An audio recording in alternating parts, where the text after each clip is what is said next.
Hi guys, welcome back aboard good old Athena. This week it is time for us to do a thorough cleaning above and below the waterline. And for the below the waterline, we're going to use this spiffy tankless dive system from Blue. In the spirit of full transparency, I should mention that this product was provided to us free of charge by the manufacturer. Before we can jump in the water and test this spiffy doohickey, we should sail the 65 nautical miles north up to Dominica, where the water is going to be a lot nicer than here in the anchorage in Le Marin. If you're new here, we're Ava and Mess. I spent 7 years on a somewhat extensive refit of our 1987 Trident Warrior sailboat named Athena.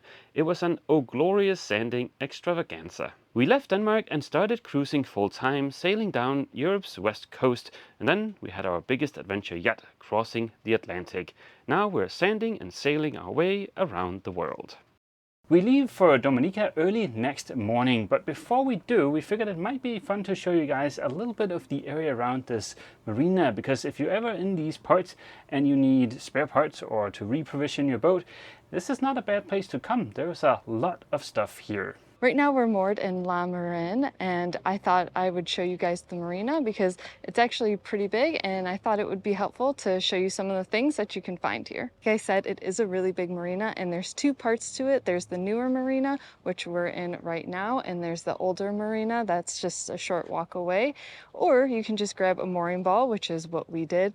And just a little tip, if you're gonna grab a mooring ball, you have to fill out a form online to request it, but they're not always super quick to respond to you, and some people don't get responses at all. So I would just keep emailing and calling them, and if you still don't hear from them, then just anchor somewhere and come right into the office and ask them for a mooring ball. There's two dinghy docks. There's a bigger one in between the older and newer marina, and then there's a smaller one right near the mangroves on the opposite side of the newer marina. Over there is the older marina, and you can see all the masts lined up. And then over here is the newer marina, and there's probably double the amount of masts. Then along this little walkway and all these buildings, there's a bunch of shops and services, and of course the marina office and a chandlery. We haven't eaten at any of the restaurants, but we've heard good things if you like a stiff, but maybe a little bit expensive drink. Walk up these steps. Right behind me is a chandlery here in the marina. Of course, we've already been here quite a few times, and they are super helpful, and it's a really great shop. Back down the steps. Right here is the smaller dinghy dock, and you will be surprised how many dinghies will snug themselves in there. Right next to that small dinghy dock is a very exciting area.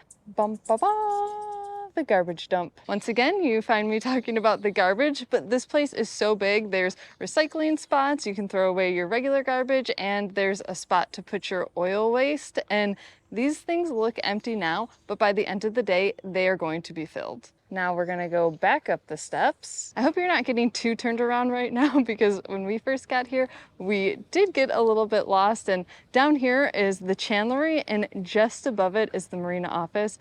And there are zero signs telling you that. On further inspection, there is that giant sign that says Captainery, and it says it right on the door over there. There's a Carrefour market here in the marina for smaller items, but there is a giant Auchan just across the parking lot, and they have tons of things like vegetables and cleaning supplies and anything you are looking for in a grocery store. Behind the marina building, there is a laundromat. There's also a laundromat across from the marina, but this one is definitely cheaper. For 14 kilos, I think it's $11 here, and at the other one, it's $16. Next is our favorite stop, the patisserie, and yes, we have been coming here every day getting fresh baguettes. Mwah, delicious. Here's a funny story. Last week when we got our outboard, we rented a car, drove all the way up to Port-au-France, spent pretty much the entire day waiting for the outboard at the dealer, drove all the way back, and then the next day we were walking through the marina and we saw this sign, a Yamaha dealer in the marina. We could not even believe it, and there you can see the outboard sitting right in the window. Now I'm walking along the road towards the older marina, and in all these shops, there's a fabric store. They don't have canvas, but like other sewing materials that you might need. There's a car rental. There is the other laundromat, some restaurants, and a hairdresser if you need it.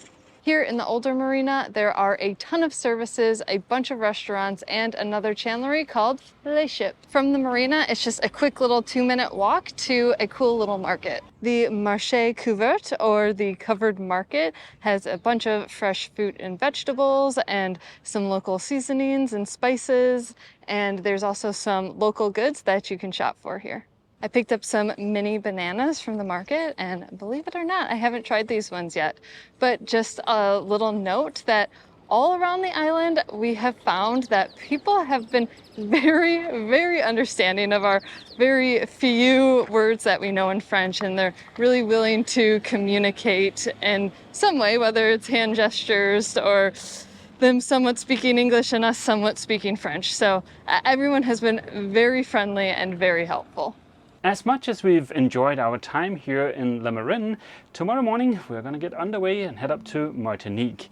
It's about 65 nautical miles to the capital on the southern end of the island. There's some mooring balls there, and I hope we can snag one of those.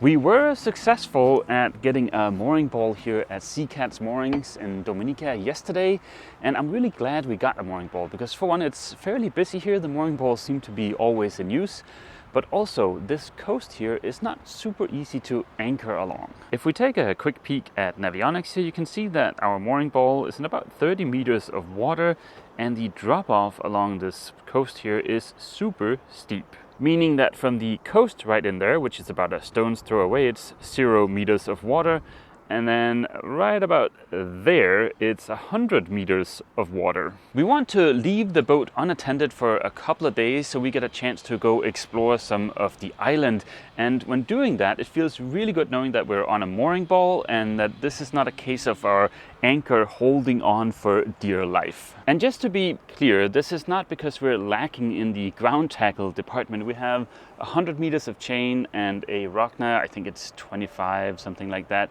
So we have really good ground tackle.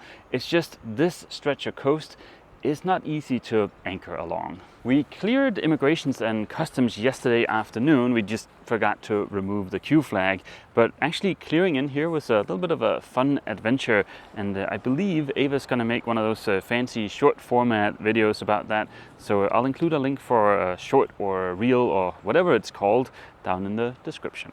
But now for something completely different, our new tankless dive system. With this little contraption, we can go down to about 9 meters or 30 feet worth of depth, and we won't have to bust out all of our scuba tanks, our BCDs, all that other heavy equipment. And also, once we're done, we won't have to refill our scuba tanks using the dive compressor. All we have to do is just to recharge these small batteries. The model we've got here is the Nomad, which, as I mentioned, will take you down to about 9 meters. Now, it came with 2 of these batteries here. Each battery should get us between 45 to 60 minutes worth of use time, and once the battery is depleted, it'll take about 3 hours to recharge the battery with the included chargers. The reason why I'm excited about the tankless dive setup here from an energy saving perspective is that this battery is only 144 watt hours, and supposedly it'll give us, like I said, 45 to 60 minutes worth of use. In comparison, it takes about 5 times that amount of energy to refill my scuba tank after I've scrubbed the hull. And for an activity like scrubbing the hull is exactly where I think this tankless dive system is going to shine for us. For a quick bit of context here, when Athena was back in Denmark up on the Heart and I was in the midst of the somewhat extensive refit, we applied copper coat. And we've really loved copper coat ever since. The boat's been in the water about 3 years now. The only thing about copper coat is that when you're somewhere warm with a lot of marine growth, like in the Caribbean, you do need to scrape or scrub the hull about every 2 to 3 weeks. Scraping the bottom is a lot easier when you're not doing it by holding your breath. So up until now I've been using my regular scuba gear for scraping the hull, which has worked great, but it is a little bit bulkier, and then there's the whole matter of having to refill our scuba tanks after the cleaning. I think this thing is going to be awesome for our cleaning activities, but I've never used one of these, so I don't know. Maybe it'll also be a great alternative to snorkeling. This is everything that came inside of that really nice travel case. There's the unit itself, complete with regulator and a harness. There's this flotation doohickey. We'll get back to that in a second. There's 2 batteries, a dive flag and snorkel, and also 2 chargers. On a quick little side note, we were able to fly with this as a personal item on the plane back to Trinidad, so that is super convenient in case you want to bring this back to your boat or on vacation or wherever. Now for the somewhat boring but very necessary safety segment. I should mention that I am an experienced scuba diver. I've been scuba diving for 28 years, and breathing underwater is dangerous. There's no question about it. Do not buy anything like this product unless you understand the risks or unless you're willing to learn and understand the risks. To their credit, the company that makes this bit of kit, I believe they're called Blue, they do have an online course that's free that you are required to take according to them before using the equipment. And the guide is not bad, it's actually pretty good. Now, I would have liked to have seen a little bit more background information in the guide instead of just the bare minimum, but I think that might just be a side effect of getting old. Back when I did my first ever scuba course as a spry 15-year-old, we were taught a lot more background information than what's being taught today. Like for instance, last year when Ava did her open water course, I was shocked to learn that Patty no longer uses the recreational saturation tables that we used during my first scuba course, and I felt like these tables were really important for me to understand why safety is so important when diving. But relying on dive computers rather than physical tables does have a distinct flavor that reminds me a lot about the whole electronic chart plotter versus paper charts discussion. So like I said, yeah, it might just be because I'm getting a little old. As far as the free course that Blue offers online, it's not a bad course. They go over a little bit of dive theory. They go over how to use and operate your new tankless dive system. They also go over some practical diving skills, like for instance, how to get water out of your mask, how to recover and purge your regulator, stuff like that. The free online course took about an hour to complete, and I'm glad I spent the time. Like I said, it's not a bad course. There are multiple choice tests. There are video segments showing you how to use the equipment and practical skills. It's obvious that Blue has put a lot of effort into this course. Blue very much recommends that you do your first ever dive using your new tankless dive setup here in a pool or pool-like condition, meaning somewhere where you can stand up and get out of the water. And as a dive master, I think that is a great idea because I've seen plenty of people get a little bit panicky either the first time they get water in their mask, or maybe when trying to recover a regulator, or just having trouble equalizing, or just learning how to breathe underwater. So yeah, for the first dive, definitely be somewhere shallow. So for the purposes of this video, it would have been really great if we were actually somewhere where there were pool-like conditions instead of just a very steep drop-off. Like I mentioned, we're in about 30 meters worth of water here, which is definitely not ideal. On the flip side, I will have the hull as a point of reference throughout all of this, and I do have a good amount of experience underwater. So let's get started on the hull cleaning. Assembly is super quick. The pole for the 2 included dive flags doubles as a snorkel for the air intake. Just remove the protective cap and insert the pole. The batteries have a convenient state of charge indicator on the back. Press the button and 4 LEDs light up for fully charged. I connected the battery and pushed it in place and then closed the little retention doohickey. The included dry bag is intended to be additional flotation for the Nomad and also help prevent the Nomad from getting dragged sideways when pulling on the hose. It's important not to run the unit for prolonged periods of time out of the water, but a quick test/taste should be okay. The air tastes a little bit plasticky, but I suspect that will improve with use. With myself and the Nomad in the water, it was finally time to scrub the hull. A quick apology to anybody suffering from thalassophobia. This might not be pleasant to watch. To my great surprise, even after 4 weeks in the water without any scrubbing, we hardly had any growth. The Prop 1 anti-fouling on the prop is still performing well, and the fresh coat of anti-fouling on the sail drive is also spotless. On the hull there was only a handful of barnacles, and thanks to the hardness of copper coat, they're super easy to scrape off without damaging the anti-fouling. This was a very light round of bottom cleaning, but I still went over all of the hull. At least in my experience, it's better to keep on top of the scraping rather than letting it sit for too long.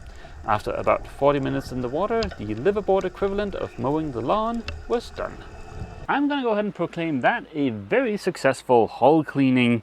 Now, as far as the Nomad, I like it. It's super easy to put together and also super easy to just clean and get out of the way. So it's definitely a time saver compared to busting out our full scuba gear. I spent about 40 minutes cleaning the hull, but I also just messed around for a bit, and yeah, I don't know if you can see it in the bright sunlight, but we're down to 1 LED. I'm still waiting for the Nomad itself to dry fully before I can put it away, but the battery is nice and dry, so let's go ahead and get that plugged into the charger.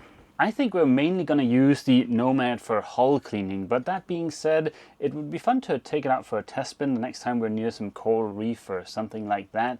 But yeah, at least for hull cleaning already, I can say it's a nice doohickey to have. I did the below the waterline stuff, and in the spirit of glorious workload sharing, Ava is now going to do the top sides. We are pretty ashamed of the state of Athena's sides right now. As you can see, they are pretty filthy. Mads didn't do it while we were in Trinidad and the boat was up on the hard because it's actually a lot easier to clean the boat when it's in the water. Especially because our hull is painted, it generally makes it easier to clean than a gel-coated hull. In this bottle is 20 milliliters of product and 500 milliliters of water. And what we usually do is just squirt it on, and then with a microfiber towel, we just scrub a little bit. And even in like some of the areas that you think are a little bit tough, you just have to use elbow grease and it rubs right off. Here's the before and here is the after, and that only took like a few seconds of just some light scrubbing. And we always have 2 microfiber towels when we're doing this, one for the scrubbing and then another for the rinsing. And the rinsing is super easy, you just dip it in the water and rinse it with some salt water. Well, this is about 2 feet done and just have about 36 feet more to go on this side. It took us about an hour to clean the entire hull. We did find some little scrapes and areas where the paint just needs a bit of a touch-up. Maybe I can get to that next summer in the US. This is the product we used. It is from a Danish company called Martinque. Now, unfortunately, the label fell off a long time ago, but that doesn't change the fact that the product is pretty awesome. Now, I don't think Martinque ships outside of Europe, but if you're in Europe, it's well worth a try, and I'll include a link down in the description. Next week, the plan is to see a bunch of waterfalls, do a bunch of hiking. Dominica is well known for its beautiful nature, so we hope to get to see some of that. Now, next week, I think we might also jump up to the northern part of Dominica, where I think we should be able to anchor rather than being on a mooring ball. On that hopeful note, we'll end this week's video here. We hope to see all you guys back here aboard Athena next week for yet more cruising fun. As always, feel free to leave a comment down below, and don't forget, if you've enjoyed this video, please remember to leave a like. See you! I tricked you. You ever seen if I would fall for it? Yeah. No, you forgot. I kind of forgot. Damn it.